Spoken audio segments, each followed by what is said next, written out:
In today's video, I wanted to discuss the Fighter Stronghold expansion featured in the Elder Scrolls IV Oblivion. During my journey through this game, I've been playing with the retail Game of the Year version, which only includes Knights of the Nine and the Shivering Isles DLC. This means I've missed out on all of the other unique and innovative expansions that have been released for this game. Among them is the Fighter Stronghold. I'm really excited to get to experience it for the first time, and with that, let's discuss the story, features, and mechanics surrounding this DLC. As per usual, the information and facts provided are brought to you by the game itself and are supplemented with the unofficial Elder Scrolls wiki. The Fighter Stronghold is the 9th and final DLC to be released for Oblivion, having came out over a full year after the game's release. It provides warriors, barbarians, knights, or any character using physical melee or ranged attacks with a safe haven and supply shop. Of course, all characters are welcome, but those fixed on using blade, blunt, block, or marksman might get slightly more use out of it.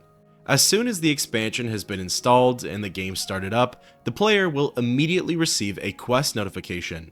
The quest is called Battlehorn Castle, and it details how the player has heard a rumor regarding the fortress. It's apparently been besieged by marauders, the defense's commander has been killed, and anyone who can lift the siege receives ownership of the castle. Peering at the map, Battlehorn Castle is located west of Coral, just at the end of the Black Road.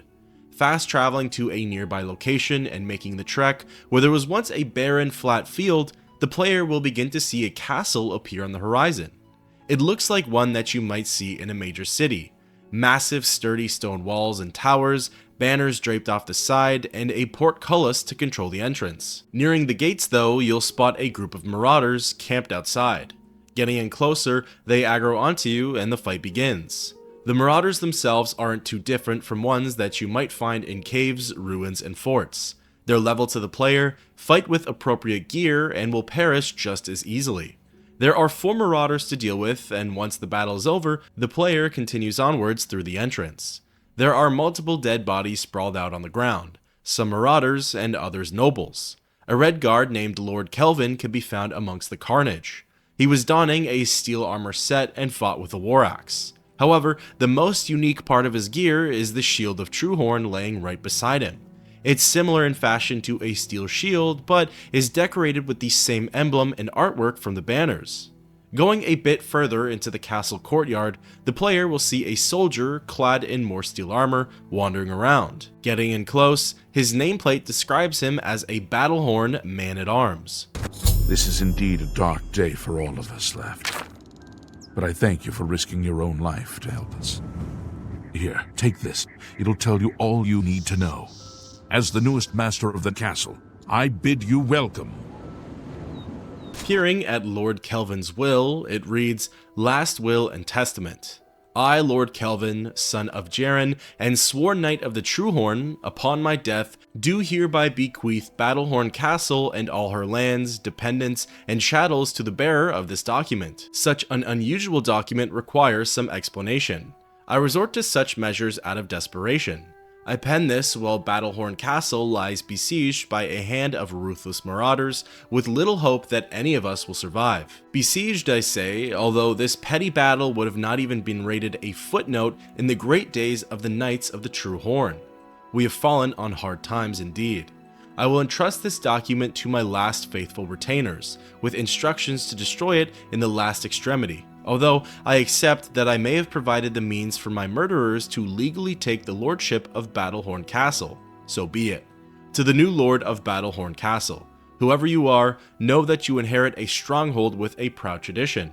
Battlehorn Castle was built by a remnant of the Knights of the Truehorn, who were exiled from our homeland of Leyland in Hammerfell. After a failed battle to dethrone Baron Shrike of Leyland, our leader, Lord Cain, ordered us to split up into as many small groups as possible until the time should come that he would recall us. My father was a part of a group that settled here in Cyrodiil and built Battlehorn Castle as a refuge while they waited for Lord Cain's message, a message that never arrived. Over the years, all the knights of our little band either gave up or passed on. All but one, my father Jaren. Since his untimely death, I have continued to hold Battlehorn Castle in the hope that someday we will hear from Lord Cain and our great exile will be at an end. I am afraid that the fortunes of Battlehorn Castle have fallen on hard times. What resources I had available, I devoted to maintaining the castle itself. Its walls still stand strong, and its hearths still provide warmth. Sadly, this came at great cost, and many of the items within its walls had to be sold in order to meet the enormous payments such maintenance begets. If you find yourself with the means to restore Battlehorn Castle to its former glory, a friend of my father's named Nilfis Omelian still holds many of the castle's accoutrements in storage and on account. All that's required is to repay the castle's debts to Nilfis, and I'm certain he'll happily return the items. My final request for the new Lord of Battlehorn Castle is to continue to uphold the proud traditions of the Knights of the True Horn and to honor the memory of our brave service. Before continuing with the quest, the player may want to have a quick look around the castle. Attempting to speak with the man-at-arms again will only result in surface-level follower dialogue. Scattered around the castle courtyard, you'll spot more bodies of fallen soldiers, showcasing just how bad the siege was and how unprepared the Knights of the True Horn were. Entering inside the fortress, the halls and rooms are barren and void of life.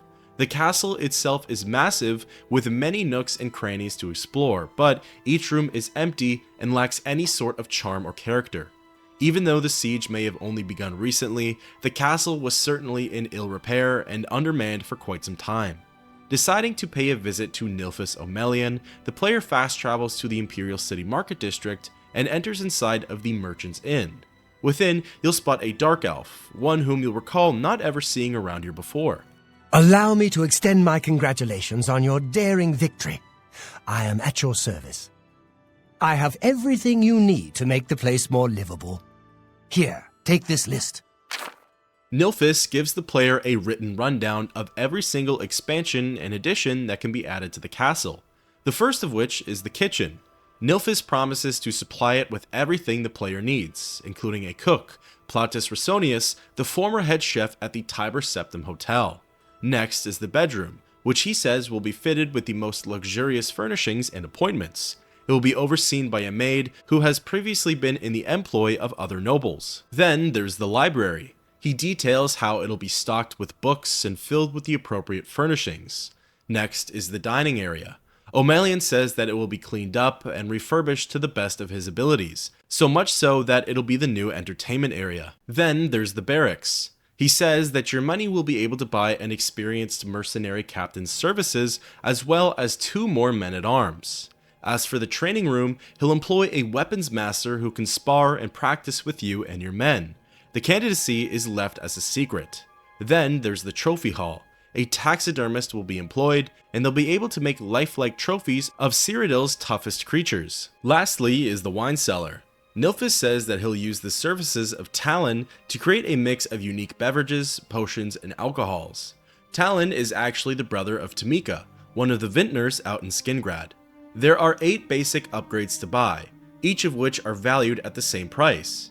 For my playthrough, each edition cost me 2,510 gold. Buying all of them came to a grand total of over 20,000 septims. Once all is said and done, the player can return back to Battlehorn Castle and inspect the renovations. Before I give a tour though, there's one last part of this quest that needs to be completed. After at least one upgrade is purchased, one of the man-at-arms will approach you. This came for you, sir.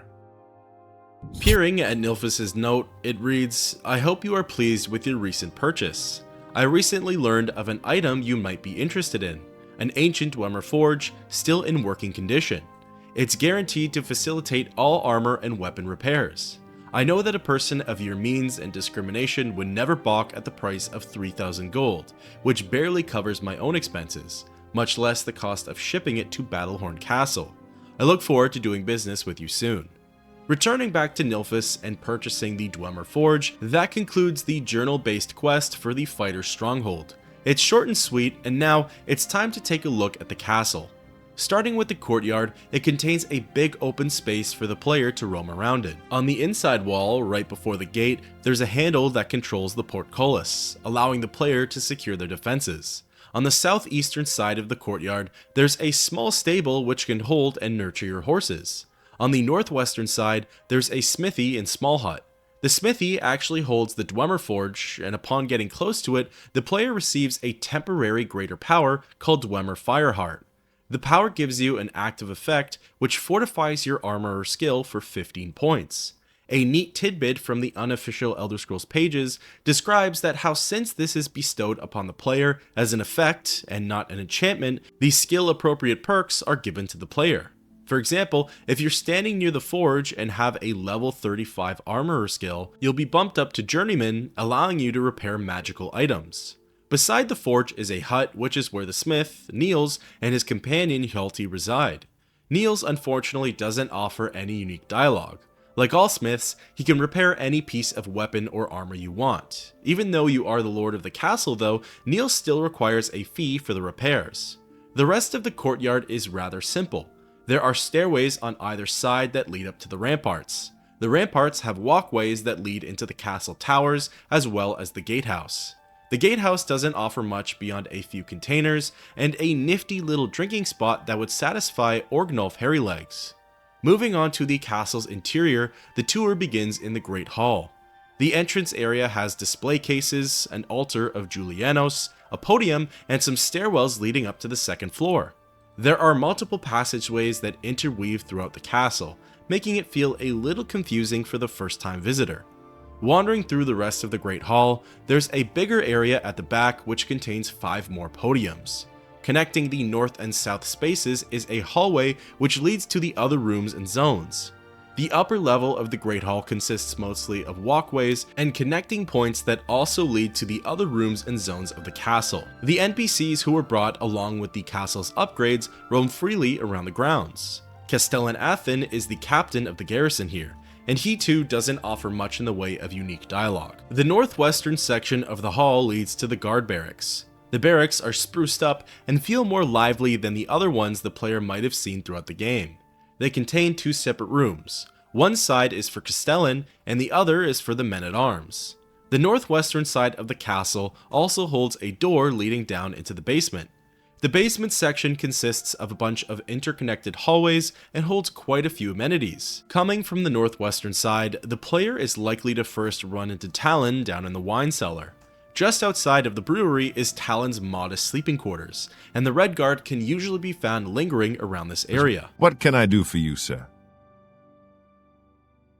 There are some things I need. Here, take this list. It'll tell you all you need to know. Peering at the list he gives you, it details a variety of beverages that can be brewed. Each beverage comes with a list of ingredients needed to make it, as well as the effects it provides the drinker. The wine cellar holds some shelving, each containing varieties of wine found around Cyrodiil. The back of the room holds 2 giant barrels, one providing mead and the other wine. Lining the wine cellar walls are smaller barrels. Each keg is used for one of the special brews detailed on Talon's list. Making the unique beverage is as simple as procuring the ingredients, handing them to Talon, and waiting 24 hours. Once all is said and done, the player can tap the keg for their specific brew. Behind the giant barrel of mead is a secret passageway which leads back up to the Great Hall. This provides ease of use for getting around the castle efficiently. Continuing the tour from the basement, the next area you might find yourself in is the training room.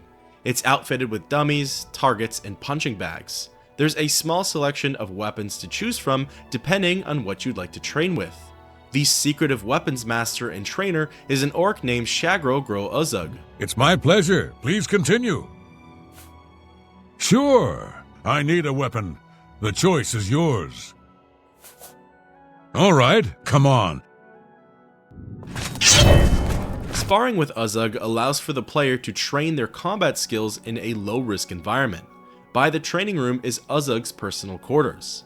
It's certainly a lot less cozy feeling than others that you might have seen, and there really isn't much to it. Further down the hallway is another small room. This one contains a bed and some drawers, and belongs to the maid Rona Bananius. Just beyond her room is the kitchen. It consists of tables, containers, sacks, silverware, fruits, vegetables, meats, etc. There's a stone oven where the cook bakes from, and there's a dead deer in the corner which provides unlimited venison. These are the small rooms and amenities that make up the basement section of Battlehorn Castle. The other end of the basement has a door which leads up to the east wing. The East Wing connects back to the Great Hall and also holds its own assortment of facilities. For example, the taxidermist, Melissy Darren, can be found wandering the halls. What is it, Sarah? What can I do for you?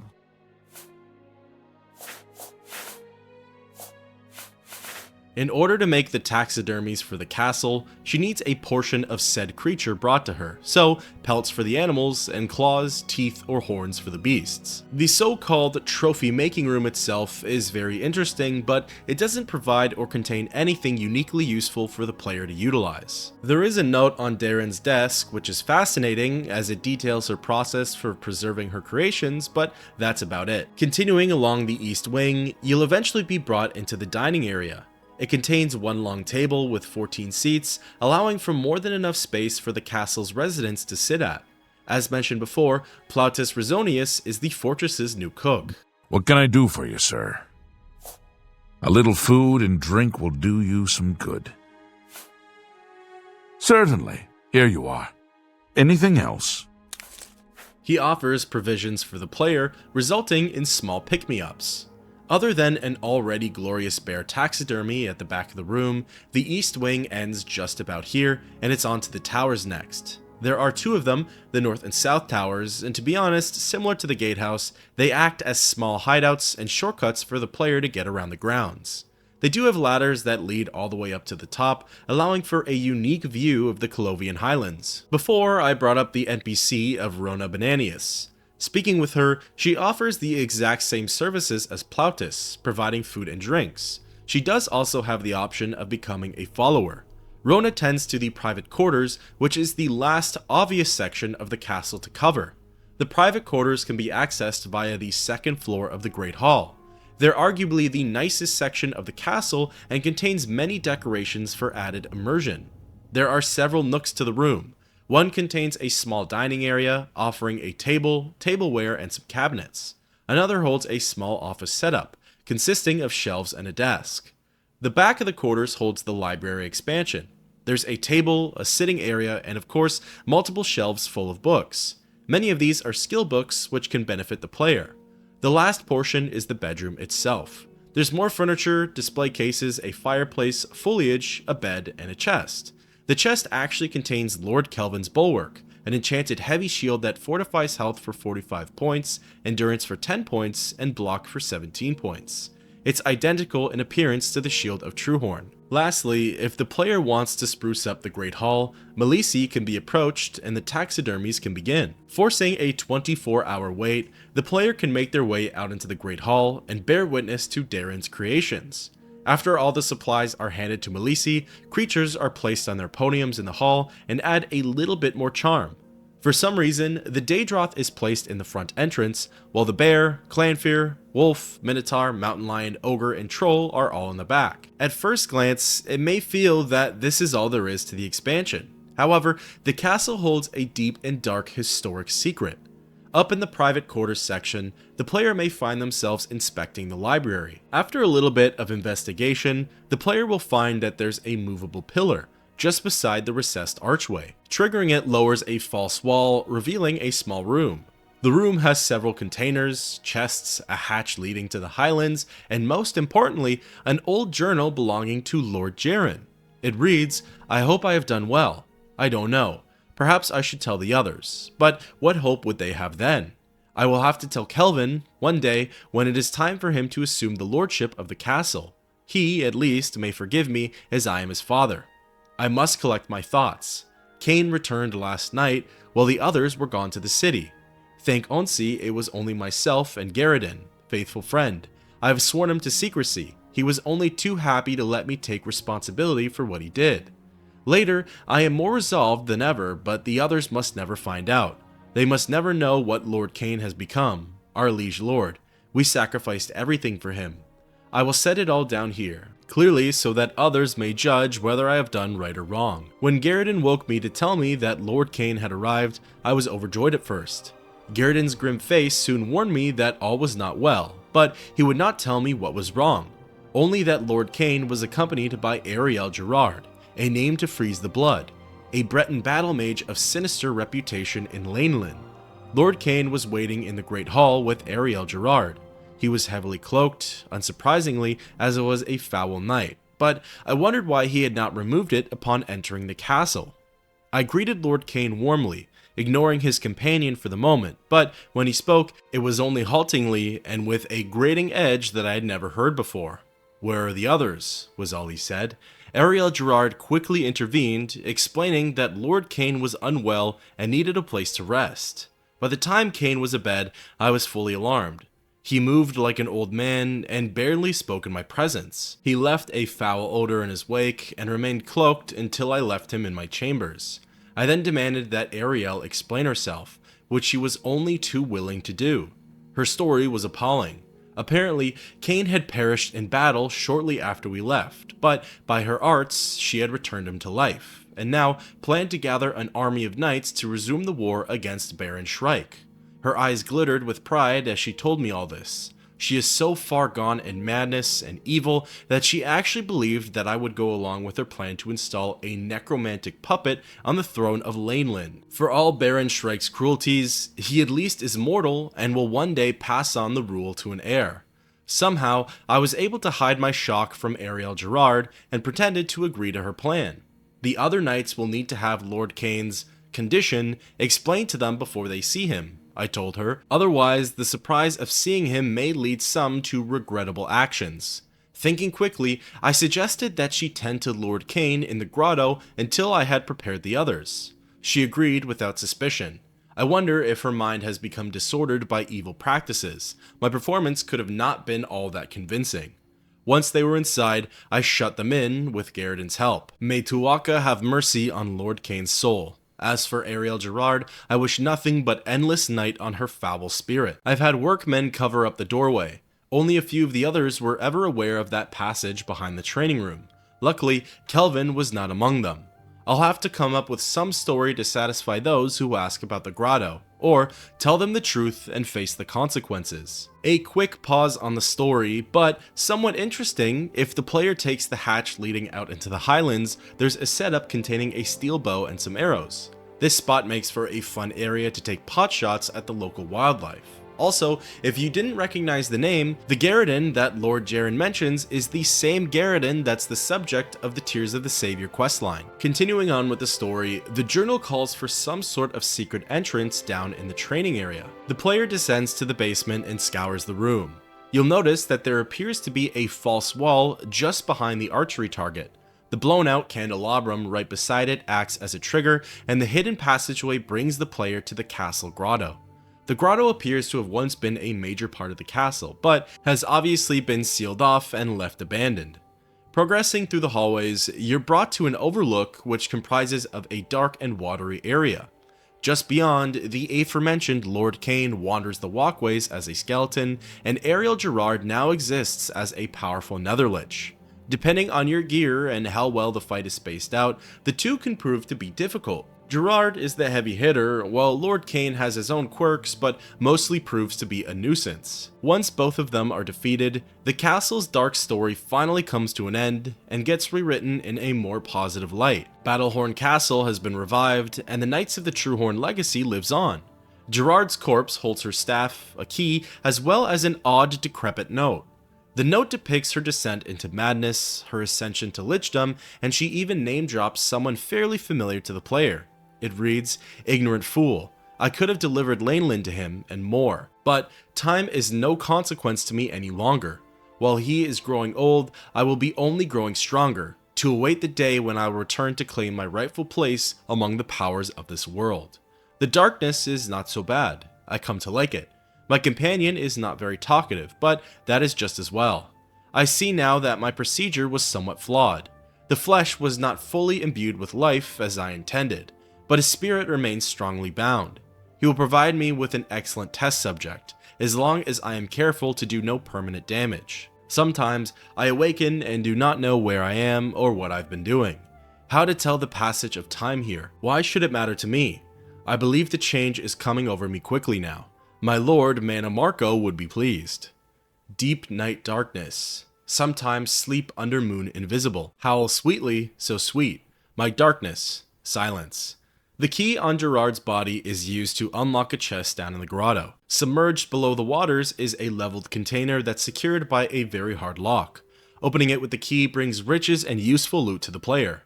As for Lord Cain, he had his own personal Truehorn shield, as well as a very powerful one-handed longsword. Before leaving, there are multiple Varla stones littered around the grotto, which can be obtained. I don't believe there's any explanation as to what this area was used for. The bottom chamber is flooded, and in its center, there appears to be a cluster of natural growing Welkin stones, the kind of formation that scholars and philosophers could only ever dream of studying. Perhaps this area was closed off for other reasons, or maybe its closure came with greater sacrifices.